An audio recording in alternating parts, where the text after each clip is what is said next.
시골로 내려온 지 꼭 1년째 되는 날이었다.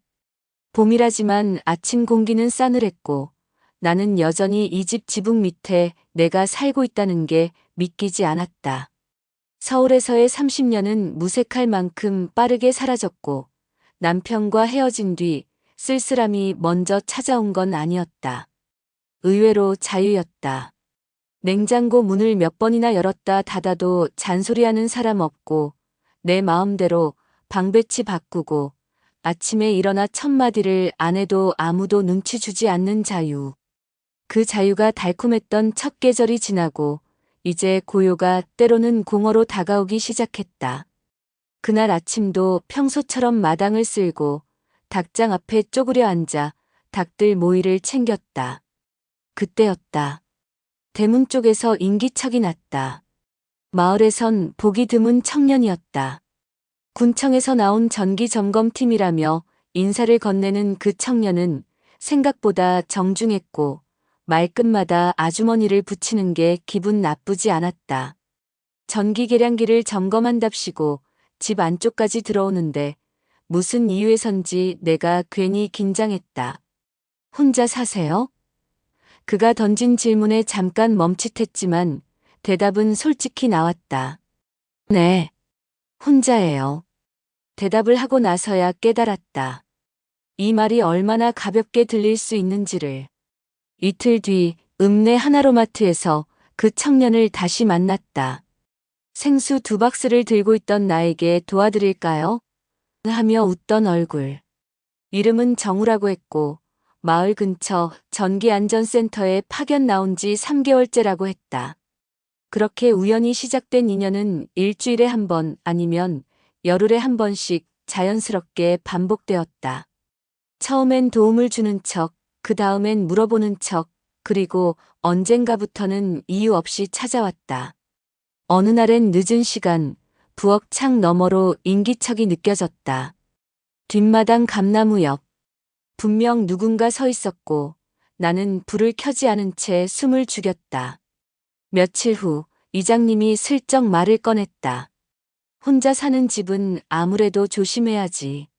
요즘 외지 사람들도 많고 전기하는 청년도 자주 오던데 그냥 해주는 척하면서 수작 부릴 수도 있어. 이 말이 내 마음을 복잡하게 만들었다. 정우가 그런 사람일까? 아니면 이장님이 예전부터 나를 유난히 신경 쓰던 그 감정이 불쑥 튀어나온 걸까? 나는 그날 밤 뒷마당에 감나무 아래 의자 하나를 꺼내놨다. 그 의자에 누가 앉을지, 앉긴 할지 나도 몰랐다. 단지 어두운 마당 어딘가에 누군가 있다는 느낌이 혼자 있는 집에 생긴 익숙한 긴장감이 이상하게 싫지만은 않았기 때문이다. 그날 밤 감나무 아래 의자엔 아무도 앉지 않았다. 대신 다음 날 새벽 의자 위에 놓인 작은 종이컵이 나를 멈춰 세웠다. 따뜻하진 않았지만 분명 누군가 손에 쥐고 있었던 흔적이 남은 커피. 무심한 듯한 흔적 하나가 심장을 두드렸다. 그건 두려움이 아니라 묘하게 익숙한 관심의 형태였다. 며칠 후 이장님이 또 오셨다. 혼자 있는 여자는 눈에 띄어. 괜히 그런 청년들한테 너무 마음 열지 마. 나는 웃으며 말했지만 내 목소리에도 약간의 경계가 묻어 있었다. 그런 눈으로 보실 줄은 몰랐네요. 전 그냥 이웃으로 대해요. 이장님은 대답하지 않았다. 대신 마당에 쪼그려 앉아 닭 모이를 갈던 내 옆에 조용히 앉더니 이렇게 말했다. 나도 혼자 산 지 오래야. 그래서 그런지 혼자 사는 사람 보면 괜히 마음이 쓰여. 그 말 속엔 단순한 동정도 순수한 호의도 아닌 묘한 감정이 섞여 있었다. 나는 대답 대신 모이통을 닫고 일어섰다. 그날 저녁 정우가 다시 왔다. 지난번에 마당 의자에 놓고 간 거 커피 맞죠? 그는 살짝 웃으며 대답했다. 네. 원래는 말 걸 생각 없었는데요. 너무 고요해서 뭔가 얘기하고 싶더라고요. 그 순간 나는 조금 웃었다. 고요해서 말하고 싶다 그건 지금의 나에게도 딱 맞는 말이었다. 그날 밤 우리는 감나무 아래 앉아 닭에 대한 이야기부터 서울의 밤거리까지 별 이상한 얘기를 다 했다. 정우는 생각보다 나이 차도 나지 않았고 무엇보다 자주 웃는 사람이었다.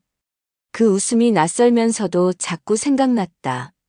이상하게 이 마을에서의 사람 냄새는 좀 더 짙고 따뜻했다. 그런데 다음 날 아침 마을에 소문이 퍼지기 시작했다. 요 앞집 말이야. 그 혼자 사는 집밥마다 젊은 남자가 들락거린대. 장을 보러 읍내 나갔다가 들은 말이었다. 그 말을 한 아줌마는 내 얼굴을 보자 말을 멈췄지만 나는 들은 척도 안 하고 미나리를 집었다. 혼자 사는 여자에게 찾아오는 사람은 모두 사건이 된다.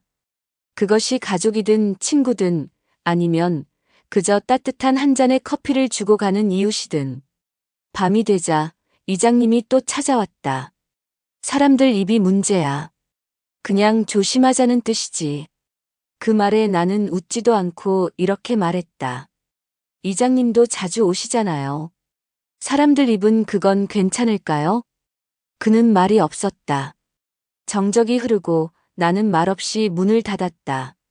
이장님의 그림자가 문 너머로 천천히 사라지는 동안 내 마음속에도 뭔가 조용히 무너지는 기분이 들었다. 그날 밤 나는 혼자 감나무 아래에 앉았다. 이젠 누가 오든 오지 않든. 나도 이 마을에서 살아가는 사람이고 누구에게든 마음 줄 자유가 있다는 걸. 이제야 조금은 알 것 같았다. 며칠 사이 마을 분위기가 달라졌다. 장을 보러 나가면 시선이 따라왔고 빨래를 널다 보면 대문 밖에서 쑥덕거리는 소리가 들려왔다. 젊은 남자랑 뭐가 있다더라. 밤마다 불이 안 꺼지더래. 혼자 사는 여자가 그러면 안 되지. 그 말들이 내 등 뒤를 따라다녔다. 확실한 건 아무도 내게 직접 묻진 않는다는 거다. 그저 뒷담을 조용히 집요하게 던지는 것뿐이었다. 정우는 예전보다 덜 왔다. 나도 그에게 연락하지 않았다. 감나무 아래 의자는 그대로였지만 커피는 놓여있지 않았다. 나는 그게 더 마음에 걸렸다. 왜 안 오는 걸까? 왜 연락하지 않을까? 아니면 혹시 그도 무슨 말이라도 들은 걸까? 그러다 어느 날 아침 문 앞에 조그만 상자가 놓여 있었다. 열어보니 손바닥만 한 고무장갑 2켤레. 그리고 작은 쪽지. 감자 캘 때 쓰세요. 손 다칠까 봐요. 정우였다. 이름은 없었지만 그 글씨체를 나는 안다. 나는 갑자기 너무 당황해서 웃음이 나왔다. 이 마을에서 그토록 욕심 없이 다정하게 다가온 사람은 정우 하나뿐이었다. 그날 오후 이장님이 다시 왔다. 이젠 대놓고 말했다. 그 청년 마을에선 벌써 이상하게 소문나 있어. 당신도 안 좋고 그쪽도 안 좋아. 남자들이야 뭘 해도 흠 안 잡히지만 여자는 아니잖아. 나는 더 이상 참지 않았다. 그 말이 제일 이상한 줄 아세요? 이장님은 눈을 피했다. 남자는 뭘 해도 되고 여자는 안 된다는 말. 그게 진짜 문제예요. 그는 말없이 나를 바라보았고 나는 문을 열어두고 등을 돌렸다. 더는 그가 나의 감정을 흔들게 두고 싶지 않았다. 며칠 뒤 감자를 캐러 나가려던 아침. 정우가 조용히 대문 앞에 서 있었다.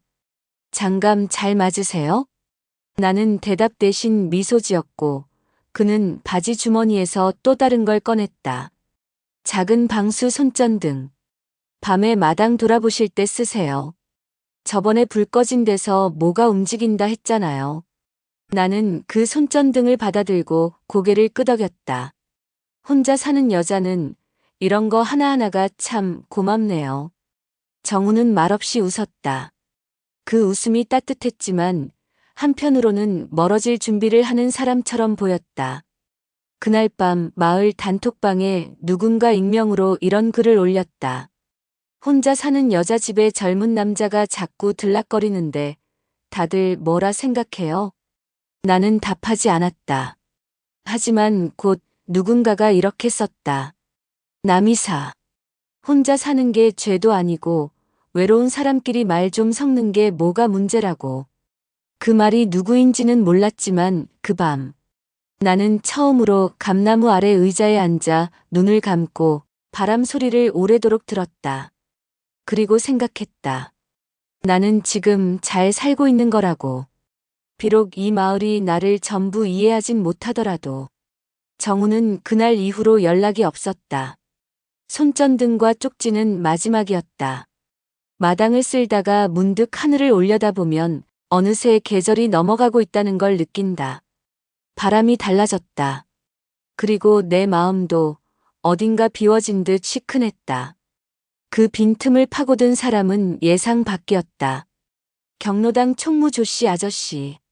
원래는 읍내 농협에서 근무하다 은퇴하고 이장님과 자주 붙어 다니던 분인데 마을 행사 있을 때마다 스피커 잡고 수다 떠는 걸 좋아하는 사람으로만 알았지 내게 먼저 말을 붙일 사람이라고는 생각도 못했다. 요즘 얼굴이 많이 피셨네요. 경로당 앞에서 우연히 마주친 날 그렇게 말을 걸어왔다. 나는 아 그래요? 하며 웃어 넘겼지만 그 뒤로 이상할 만큼 자주 마주쳤다. 물건을 들고 와주겠다며 장에서 기다리고 감자값을 깎아줬다고 들고 오고 혼자 사는 사람은 이런 게 힘들죠라는 말을 유난히 자주 하면서 처음엔 고마웠다. 근데 어느 순간부터 낯설고 불편했다. 정우가 해준 친절은 그냥 놓고 간 것이었는데 이 사람은 계속 주면서 지켜보고 있었다. 무게가 달랐다. 시선이 말투가. 며칠 뒤 읍내 다방에서 조씨 아저씨를 다시 마주쳤다. 마침 커피를 테이크아웃 하려던 참인데 그가 먼저 계산을 하며 말한다. 같이 한잔하시죠. 어차피 혼자 드실 거잖아요. 그 말에서 혼자라는 단어가 유난히 크게 들렸다. 나는 조용히 대답했다. 전 혼자 마시는 커피가 좋아요. 그 순간 그의 표정이 살짝 굳더니 그래도 혼자 오래 있으면 정 붙일 때가 필요하죠. 이 말에 나는 딱 잘라 말했다. 정은 준 사람 마음이 아니라 받은 사람 마음에 따라 달라요. 그는 더 말하지 않았다. 그리고 나는 조용히 돌아섰다. 그날 밤 정우에게 문자를 보냈다. 잘 지내요? 요즘 안 보여서요. 답은 오지 않았다. 그리고 일주일 뒤 마을 정자에 붙은 안내문을 보고 알게 됐다. 정우 씨, 파견 종료로 타 지역 이동. 고작 그 한 줄. 나는 그날 저녁 감나무 아래 의자에 혼자 앉아 있었다. 손에 들린 손전등은 그가 남긴 마지막 선물이었다. 어두운 마당, 작은 불빛. 나는 그걸 켰다 껐다를 반복하며 조용히 생각했다. 이 마을에서 여자가 혼자 산다는 건 때로는 누구보다 강해야 하는 일이란 걸. 그리고 아무도 모르게 지켜주는 사람이 사라졌을 때의 허전함은 늘 예상보다 크다는 것도. 그날은 비가 올 거라고 예보가 있었지만 하늘은 말짱했다. 그래서 괜찮겠지 싶어 마당 한켠의 장독대를 열었는데 뚜껑이 한쪽으로 비틀어져 있었다. 그 안엔 이상한 기름 찌꺼기 같은 게 떠 있었다. 김치 항아리도 된장 항아리도 전부 뚜껑이 반쯤 열려 있었다. 누가 들어온 걸까? 가슴이 철렁 내려앉았다. 도둑? 장난? 나는 무작정 이장님에게 전화를 걸었다. 그는 예상보다 빨리 달려왔다. 그리고 나보다 더 심각한 얼굴로 말했다. 이거 일부러 그런 것 같아. 장난도 아니고 동물도 아니야. 이장님은 뒷담 넘는 자국을 따라 살펴보며 고개를 저었다. 문 잠그고 다니고 밤엔 불 켜고 주무셔요. 진짜 조심해야 해요. 하지만 그날 밤 누군가 마당을 밟고 지나간 흔적이 또 남았다. 감나무 아래 의자는 쓰러져 있었고 그 옆에 놓아둔 손전등은 사라지고 없었다. 나는 그제야 알아차렸다. 이 마을에서 혼자 산다는 건 방심 하나가 곧 위협이 될 수 있다는 걸. 그저 혼자라서 설명도 없이 침범당할 수 있다는 걸. 그리고 그 순간 이상하게도 떠오른 얼굴은 정우였다. 이장님은 그 후로 하루에 한 번씩 들렀다. 불안한 건 싫지 않았지만 그 이상한 안심이 점점 나를 불편하게 했다. 어느 날 내가 대문을 잠그고 있는데 조씨 아저씨가 골목 끝에서 나를 부르며 웃었다. 요즘 얼굴 보기 힘드네요. 혹시 뭐 무서운 일이라도 생긴 거예요? 나는 대답 대신 묻고 싶었다. 혹시 그 사람이 당신이냐고. 밤이 되자 문을 잠그고 창문 커튼을 내린 뒤에도 나는 쉬이 잠들 수 없었다. 작은 소리에도 벌떡 일어나 창을 들여다봤고 마당 끝 감나무에 눈을 떼지 못했다. 그러던 중 고양이 한 마리가 담장 위를 휙 뛰어넘었다. 가슴을 쓸어내리고 뒤로 물러서던 그때 문득 감나무 아래 뭔가 반짝였다. 그 자리에 다시 돌아온 손전등. 그리고 그 옆에 하나의 쪽지. 조그맣게 접힌 종이를 펼치자 이렇게 적혀 있었다. 조심하세요. 곧 마을에서 나올 겁니다. 정우의 글씨였다. 그가 다시 다녀간 걸까? 아니면 그저 전에 남긴 걸 누가 발견해 두었다가 지금 갖다 놓은 걸까? 나는 손전등을 꼭 쥐고 돌아섰다. 이젠 누가 지켜주길 바라는 게 아니라 내가 나를 지켜야 한다는 걸 실감하고 있었다. 그리고 그날 밤 이장님이 다시 집에 들렀을 때 나는 정면으로 말했다. 앞으로 저희 집엔 안 오셔도 됩니다. 그는 당황했지만 내가 조금도 흔들리지 않자 고개를 끄덕였다. 알겠어요. 대신 무슨 일 있으면 바로 연락 줘요. 나는 대답하지 않고 대문을 닫았다. 처음으로 진짜 내 집 같은 기분이 들었다. 며칠이 지났다. 이젠 마당을 쓸 때마다 누군가 보고 있을 것 같은 느낌은 조금 사라졌지만 대문을 열고 나갈 때면 여전히 등 뒤가 따가웠다. 그날 이후로 조씨 아저씨는 더 이상 내게 말을 걸지 않았고 이장님도 멀찌감치 거리만 유지했다. 마을 사람들은 여전히 혼자 사는 여자라는 껍데기만을 보며 그 안의 사정을 궁금해하지 않았다. 그러던 어느 날 마을 회관 앞에 구급차가 왔다. 사람들이 웅성였고 나는 멀찍이서 그 소리를 들었다. 조씨 아저씨가 쓰러졌대. 집에서 혼자 있다가 신고도 못하고 있었나 봐. 그 얘기를 들으면서도 나는 마음이 복잡했다. 그가 어떤 감정으로 나에게 접근했던 건지, 그리고 그 감정이 어쩌면 나와 다르지 않았을 수도 있다는 생각에 조금은 쓸쓸했다. 그날 저녁 우체통에 편지 한 통이 꽂혀 있었다. 보낸 주소는 없었고 안에는 사진 한 장과 짧은 메모가 들어 있었다. 사진 속엔 나와 정우가 감나무 아래 앉아 커피를 마시고 있었다. 언제 누가 찍은 건지 모를 흐릿한 사진. 그리고 메모. 혼자 사는 여자가 너무 눈에 띄게 굴면 안 돼요. 나는 순간 손이 떨렸다. 누군가 우리를 지켜보고 있었고 그걸 의도적으로 나에게 경고하고 있었다. 그 순간 떠오른 사람은 단 하나. 이 마을에서 누구보다 조용하고 누구보다 오래된 시선을 가진 사람. 이장님. 나는 그날 밤 바로 군청 전기안전센터로 전화를 걸었다. 정우 씨, 거기 아직 근무하나요? 잠시 뒤 상담 직원이 답했다. 그분은 지금 휴직 중이세요. 개인적인 이유로. 혹시 어떤 사정인지는 저희도 자세한 건 모르지만 신고 접수건이 있었던 걸로 알고 있어요. 외부 민원으로 곤란한 일이 있었다고만 들었습니다. 신고? 누가 무엇을? 그제서야 모든 퍼즐이 맞춰졌다. 정우는 나와의 관계 때문에 누군가에게 문제 제기를 당했고 결국 자진 이동이라는 이름의 퇴출을 선택했을지도 모른다. 나는 처음으로 내가 만든 정막이 누군가의 자리를 지워버렸다는 사실에 진짜 미안해졌다.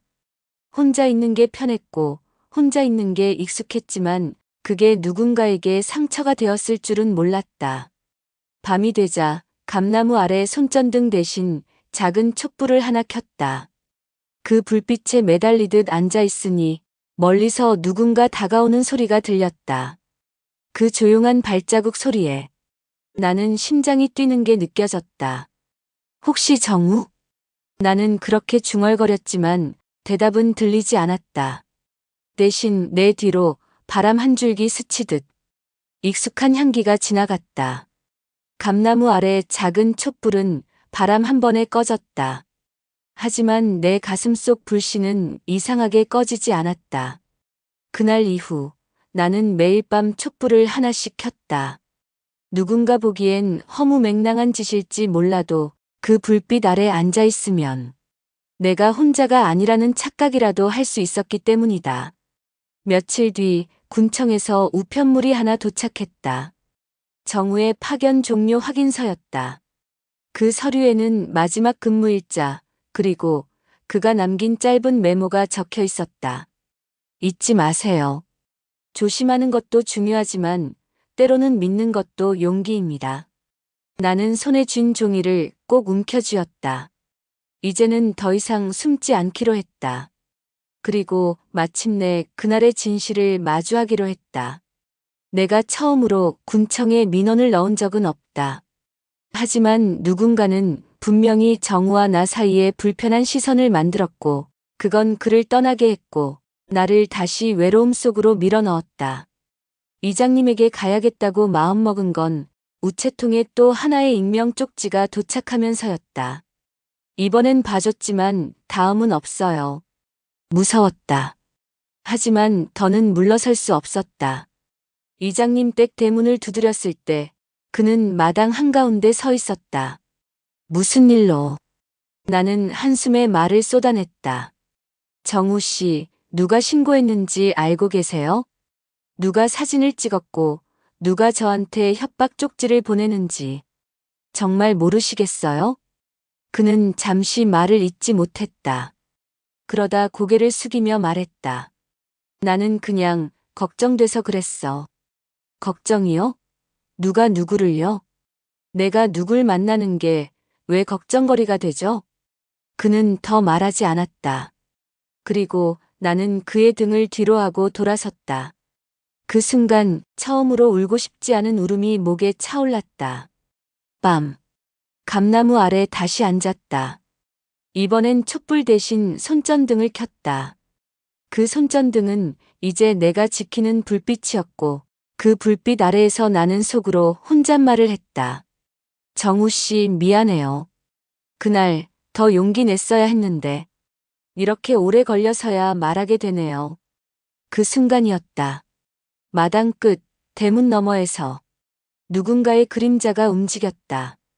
낯익은 실루엣. 심장이 다시 뛰기 시작했다. 그리고 아주 조심스럽게 들리는 목소리. 저 실례합니다. 혹시 불 좀 빌릴 수 있을까요? 익숙한 그 목소리. 나는 자리에서 천천히 일어나 손전등을 높이 들었다. 빛이 향한 그 끝에서 정우가 서 있었다. 정우는 그날 밤 작은 배낭 하나와 바람에 날린 머리카락을 달고 내 앞에 서 있었다. 그는 예전보다 더 마르고 더 조용한 얼굴이었다. 하지만 눈빛은 그대로였다. 나를 바라보는 그 눈동자 속엔 묻지도 않은 질문과 말하지 못했던 모든 대답이 들어있었다. 오랜만이에요. 내가 먼저 말했다. 그는 고개를 끄덕이며 웃었다. 불 좀 빌리러 왔어요. 혼자 사는 집은 불이 꺼지면 안 되니까. 그 말에 나는 결국 웃고 말았다. 이렇게 엉뚱한 말로 다시 만날 수 있다니. 그것만으로도 이 마을이 조금은 다르게 느껴졌다. 우리는 감나무 아래 다시 마주 앉았다. 그 자리는 언젠가 우리 둘만 아는 안식처가 되었고, 이제는 서로의 마음을 천천히 꺼낼 수 있는 작은 거실 같았다. 그동안 미안했어요. 떠나고 나서야 제가 너무 조용히 살아왔다는 걸 알았어요. 조용히 산다는 게 늘 안전한 건 아니더라고요. 그가 말했다. 그 말 저도 드리고 싶었어요. 저도 조용한 게 편했는데 그게 당신을 밀어내는 줄은 몰랐어요. 나는 손에 쥔 손전등을 그에게 내밀었다. 이거 다시 가져가요. 처음엔 이게 날 지켜주는 줄 알았는데 지금은 그게 내가 스스로 밝히는 빛이더라고요. 정우는 그걸 받아들며 웃었다. 잘 어울리네요. 이제는 혼자 살아도 절대 외롭지는 않으실 것 같아요. 나는 작게 고개를 끄덕였다. 그날 이후로 정우는 다시 마을로 돌아오진 않았다. 그가 떠난 게 아니라 내가 그와 함께 있던 시간을 마음속에 데리고 살기로 했기 때문이다. 이장님은 더 이상 내게 아무 말도 하지 않았고 조씨 아저씨는 병원에 입원 중이라는 소문만 들렸다. 마을 사람들의 시선은 여전히 조용히 따라왔지만 이제 나는 그 시선을 두려워하지 않는다. 나는 여전히 혼자 산다. 하지만 그 혼자라는 말이 예전처럼 무겁게 느껴지지 않는다. 감나무는 또 한 번의 봄을 맞이했고 마당에선 닭들이 꼬꼬댁 소리를 내며 달려다닌다. 그 소리를 들으며 커피를 내리고 햇살이 길게 들어온 부엌에서 나는 작은 웃음을 지어본다. 누가 뭐래도 나는 지금 나답게 잘 살아가는 중이다.